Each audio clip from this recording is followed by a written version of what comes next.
Dan ഏതായാലും നേരത്തെ പറഞ്ഞ പോലെ തന്നെ ടേബിളുകളായി തിരിച്ചുകൊണ്ടുള്ള പ്രാർത്ഥനകൾ, ആ തരത്തിലുള്ള സംസ്കാര ചടങ്ങുകൾ, സർവമത പ്രാർത്ഥനയൊക്കെ എങ്ങനെയായിരിക്കും തുടരുക? എത്ര സമയമുണ്ടാകും? ഇത്രയും പേരെ ഇതിനകത്ത് ഉൾപ്പെടുത്തിക്കൊണ്ടുള്ള ഒരു പ്രാർത്ഥന കൂടി ഈ വൈകിയ വേളയിൽ നടക്കുന്നത് കൊണ്ട് അതെങ്ങനെയാണ് അത് സുസജ്ജമാക്കിയിരിക്കുന്നത് അവിടെ?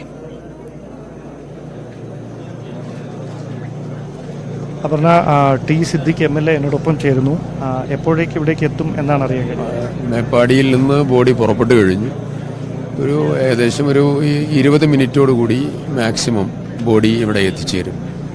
എത്തിക്കഴിഞ്ഞാൽ ഇവിടെ വിവിധ മതങ്ങളുടെ പ്രാർത്ഥനകൾ നിർവഹിക്കുന്നതിന് വേണ്ടിയിട്ടുള്ള ഒരിടമാണ്. അതിനുവേണ്ടി ബന്ധുക്കൾക്കും അതിൻ്റെ ആളുകൾക്കും അതിനുള്ള സൗകര്യം ചെയ്തിട്ടുണ്ട്. ഒന്ന് ഫാദർ ജിബിൻ ഇവിടെ എത്തിയിട്ടുണ്ട്. അദ്ദേഹം ചൂരമല ദേവാലയത്തിലെ വികാരിയാണ്. അതുപോലെ മാരിയമ്മൻ ക്ഷേത്രം മേപ്പാടിയിലെ കർമ്മിയായിട്ടുള്ള കുട്ടനെത്തിയിട്ടുണ്ട്. മേപ്പാടിയിലെ മസ്ജിദിലെ മുസ്തഫുൽ ഫൈസി ഇവിടെ എത്തിയിട്ടുണ്ട്. ഇവരുടെ 3 പേരുടെയും നേതൃത്വത്തിലുള്ള പ്രാർത്ഥനകൾ ഇവിടെ നടക്കും. ആ പ്രാർത്ഥനകൾക്ക് ശേഷം ബഹുമാനപ്പെട്ട മന്ത്രിമാർ ഇവിടെ എത്തിയിട്ടുണ്ട്. ബഹുമാന Shri Rajan മിനിസ്റ്ററുണ്ട്, Shri MB Rajesh മിനിസ്റ്ററുണ്ട്, CK ശശീന്ദ്രനുണ്ട്, Shri OR കേളുണ്ട്. അവരുടെ നേതൃത്വത്തിൽ ഔദ്യോഗികമായിട്ടുള്ള ആദരം അർപ്പിച്ച് കഴിഞ്ഞാൽ പിന്നെ അത് കഴിഞ്ഞ് നമ്മൾ ഗ്രൗണ്ടിലേക്ക് ബോഡി എടുക്കും. ബോഡി അതിൽ PP കിറ്റിട്ടതായിരിക്കുന്ന ആളുകളുണ്ട്. അവർ ബോഡി കൊണ്ടുപോയി സംസ്കരിക്കാനുള്ള നടപടികളാണ് ക്രമീകരിച്ചിട്ടുള്ളത്. വളരെ ദുഃഖകരമായിട്ടുള്ള ഈ അന്തരീക്ഷത്തിൽ അച്ചടക്കത്തോടെ കുടുംബാംഗങ്ങൾക്ക് ഇതിൽ നല്ല രീതിയിൽ പങ്കെടുക്കാനുള്ള ഒരു ക്രമീകരണം ഏർപ്പെടുത്തിയാണ് ഇതിന്റെ കാര്യങ്ങൾ ചെയ്തിട്ടുള്ളത്. നാളെ എപ്പോഴേക്ക്? നാളെ നമുക്ക് 150 അറൗണ്ട് വരുന്ന ശരീരഭാഗങ്ങൾ, അതോടൊപ്പം തന്നെ ഇതിന്റെ ബാക്കിയുള്ള ബോഡികളും എത്തുന്നുണ്ട്. അത് ഈ വഴിയിലൂടെ ഒന്നിച്ചു കൊണ്ടുവന്ന് സംസ്കരിക്കുക സ്വാഭാവികമായും ബുദ്ധിമുട്ടുണ്ടാകും. പക്ഷേ എത്രത്തോളം പറ്റും എന്നുള്ളതിൻ്റെ ഒരു കണക്കെടുപ്പ് നടത്തി ഒരു 2, 3, 4 സ്റ്റേജുകളാക്കി മാറ്റി ഞങ്ങൾ ആ ദൗത്യം പൂർത്തീകരിക്കും. ഈ 65 സെന്റ് സ്ഥലം അത് തന്നെയായിരിക്കും. ഈ സ്ഥലമാണ് അതിന് ക്രമീകരിച്ചിട്ടുള്ളത്. ഇതിന് സ്ഥലം കൂടുതൽ ആവശ്യമായി വരികയാണെങ്കിൽ ആവശ്യത്തിലധികം സ്ഥലമെടുക്കാനുള്ള പെർമിഷനും ഞങ്ങൾ വാങ്ങിയിട്ടുണ്ട്. സ്വാഭാവികമായി അത്തരത്തിലാണ് ആ നടപടികളൊക്കെ പൂർത്തിയായിരിക്കും. നമുക്കറിയാം, പുത്തുമലയിൽ 2 വർഷങ്ങൾക്ക് മുമ്പാണ് കേരളത്തെ നടുക്കിയ ദുരന്തമുണ്ടായത്. ആ ദുരന്തത്തിൽ ഇപ്പോഴും കാണാമറയത്തുള്ള 10 ജീവനുകളുണ്ട്. അവർ എവിടെയാണ് എന്നുള്ളതിനെക്കുറിച്ച് ഒരു സൂചനകളുമില്ല. ആ തേങ്ങുന്ന ഓർമ്മകൾ നിലനിന്നിരുന്ന പുത്തുമലയിലേക്ക് മറ്റൊരു ദുരന്തം, മഹാദുരന്തമായി മാറിയ ആ ചൂരൽമലയിലെ ദുരന്തത്തിൻ്റെ ഓർമ്മകളുമായി ഇപ്പോൾ ജീവനറ്റ 8 മൃതദേഹങ്ങൾ അവരെ സംസ്കരിക്കുന്നതിന് വേണ്ടി ഇവിടേക്ക് എത്തിക്കുകയാണ്. സമാനതകളില്ലാത്ത ദാരുണമായ ആ ദുരന്തത്തിൻ്റെ തേങ്ങലിൽ നിന്നും ഇപ്പോഴും മനസ്സ് മാറാത്ത, മരവിച്ച മനസ്സുമായി തിങ്ങി നിൽക്കുന്ന 100 കണക്കിന് ആളുകളാണ് എനിക്ക് ചുറ്റിനും. അവർ തീർച്ചയായിട്ടും ഡാൻ, പുത്തുമല ദുരന്തം കൂടി പറഞ്ഞു പോകേണ്ട ഒരു സന്ദർഭം തന്നെയാണ് ഇപ്പോൾ. ആ മണ്ണിനടിയിൽ പോയ 5 or 6 ആൾക്കാർ, അവരെ കുറിച്ചുള്ള ഓർമ്മകളിൽ ഇപ്പോഴും വിങ്ങുന്നവരുണ്ട്. പുത്തുമലയിൽ നിന്ന് മാറി താമസിച്ചവർ, അവർക്ക് പുനരധിവാസ പദ്ധതികൾ ഉറപ്പാക്കി കൊടുത്തിരിക്കുന്നു. പക്ഷേ അപ്പോഴും ആ ഓർമ്മകളൊന്നും വർഷങ്ങൾ കഴിഞ്ഞിട്ടും മാറാതെ നിൽക്കുന്നവരുണ്ട്.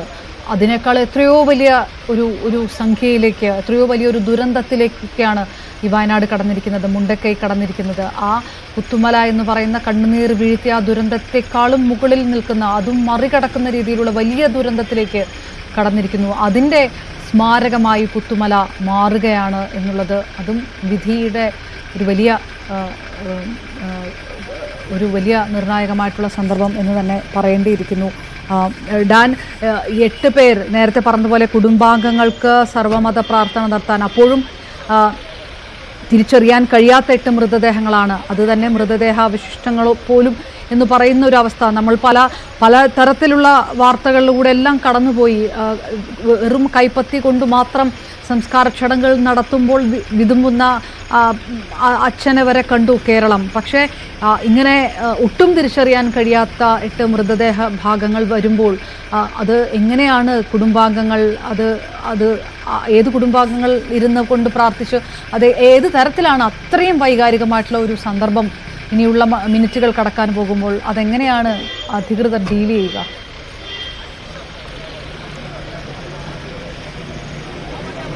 അപർണ, സ്വാഭാവികമായി കോവിഡ് കാലത്തായിരുന്നു നമ്മളിങ്ങനെ കൂട്ടമരണങ്ങൾ അല്ലെങ്കിൽ അങ്ങനെ കൂട്ടമായിട്ടുണ്ടാകുന്ന മരണങ്ങളിൽ അവരുടെ മൃതദേഹങ്ങൾ സംസ്കരിക്കുന്ന ഒരു കാഴ്ച നേരത്തെ കണ്ടത്. അവിടെ നമുക്കറിയാം കൂടുതൽ മൃതദേഹങ്ങളും ദഹിപ്പിക്കുകയായിരുന്നു. അത് അങ്ങനെയായിരുന്നു അതുമായി ബന്ധപ്പെട്ട അന്നത്തെ നടപടിക്രമങ്ങൾ. സ്വാഭാവികമായി ഇവിടെ ഒരു വശത്ത് അങ്ങനെ ഈ സേവാഭാരതിയുടെ അടക്കം ഈ സഹായത്തോടെ സന്നദ്ധ പ്രവർത്തകരുടെയൊക്കെ നേതൃത്വത്തിൽ മൃതദേഹങ്ങൾ ദഹിപ്പിക്കുന്ന കാഴ്ച ഒരു വശത്തുണ്ട്.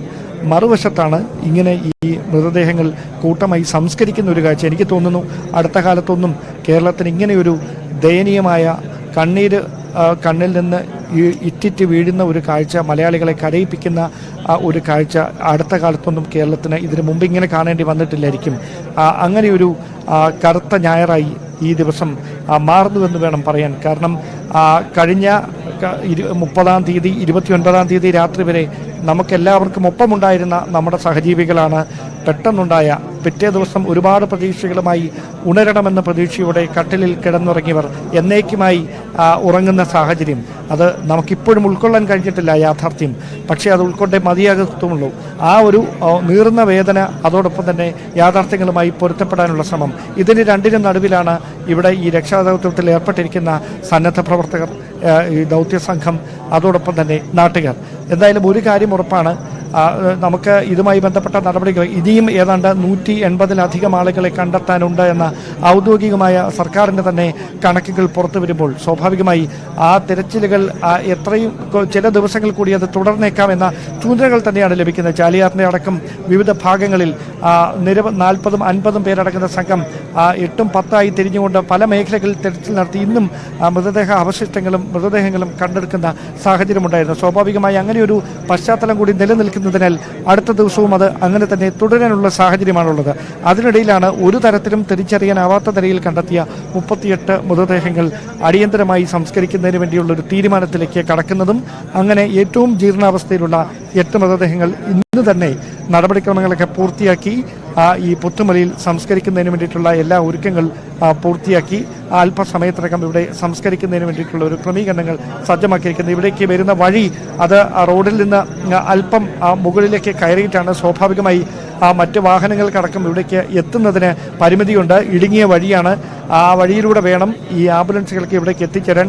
നമുക്കൊരു സാധാരണ റോഡിലൂടെ പോകുന്ന വേഗതയിൽ പോലും അവിടേക്ക് വാഹനങ്ങൾ ഓടിച്ചു വരിക പ്രയാസമാണ്. അതുകൊണ്ട് അല്പസമയം വൈകിയേക്കാം എന്നാണ് നമുക്ക് അറിയാൻ കഴിയുന്നത്. എന്തായാലും ഇവിടെ എത്തിക്കഴിഞ്ഞാൽ മറ്റ് ക്രമീകരണങ്ങൾ, അത് നേരത്തെ MLAയും മന്ത്രിയുമൊക്കെ അറിയിച്ചതുപോലെ സർവ്വമത പ്രാർത്ഥനയ്ക്ക് ശേഷം അതിനുവേണ്ടി പ്രത്യേകം ആരോഗ്യവകുപ്പിൻ്റെ അടക്കം മാനദണ്ഡങ്ങൾ ഉറപ്പുവരുത്തിക്കൊണ്ട് PPE കിറ്റുകൾ അടക്കം ധരിച്ച വോളണ്ടിയേഴ്സ് ആയിരിക്കും മൃതദേഹങ്ങൾ വഹിച്ചുകൊണ്ട് ഈ 8 ഈ കുഴിമാടങ്ങൾക്ക് അരികിലേക്ക് എത്തുക. അതിനുശേഷം ഉടൻ തന്നെ ആ സംസ്കാരം പൂർത്തിയാക്കുന്നതിന് വേണ്ടിയിട്ടുള്ള ക്രമീകരണമാണ് ഇപ്പോൾ ഒരുക്കിയിരിക്കുന്നതും.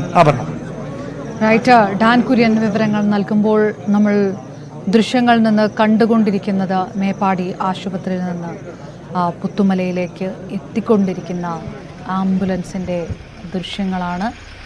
അല്പസമയത്തിനകം ഈ ആംബുലൻസുകൾ 8 മൃതദേഹങ്ങൾ വഹിച്ചുകൊണ്ടുള്ള ആംബുലൻസുകൾ അല്പസമയത്തിനകം പുത്തുമലയിലെ കൂട്ടസംസ്കാര ചടങ്ങുകൾ നടക്കുന്ന ഹാരിസൺ പ്ലാന്റേഷൻ്റെ സ്ഥലത്ത് എത്തും.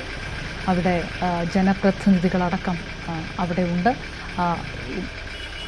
തങ്ങളുടെ ഉറ്റവരും ഉടയവരും ഇതിനകത്തുണ്ടാകുമെന്ന് ഉള്ള ആ ഒരു പ്രതീക്ഷയിൽ അവർക്ക് അന്ത്യവിശ്രമം നൽകുന്നിടത്ത് നിൽക്കാൻ, അന്ത്യയാത്ര നൽകാൻ മണിക്കൂറുകളായി കാത്തു നിൽക്കുന്ന ബന്ധുജനങ്ങൾ അവിടെയുണ്ട്. ഒപ്പം ഇത്രയും ദിവസം ഈ 6 ദിവസത്തോളം രക്ഷാപ്രവർത്തനത്തിന് മുന്നിട്ട് നിന്ന നാട്ടുകാരും സന്നദ്ധ പ്രവർത്തകരും ഒക്കെ അവിടെയുണ്ട്. അങ്ങനെ ഉള്ള ഒരു സ്ഥലത്തേക്ക് ആണ് ആരാണെന്ന് തിരിച്ചറിയാൻ കഴിയാത്ത പേരെന്തെന്ന് പോലും അറിയാൻ കഴിയാത്ത, അല്ലെങ്കിൽ പൂർണ്ണമായി ഒരു ശരീരം പോലും അവകാശപ്പെടാൻ കഴിയാത്ത 8 മൃതദേഹങ്ങൾ അങ്ങോട്ട് എത്തുന്നത്.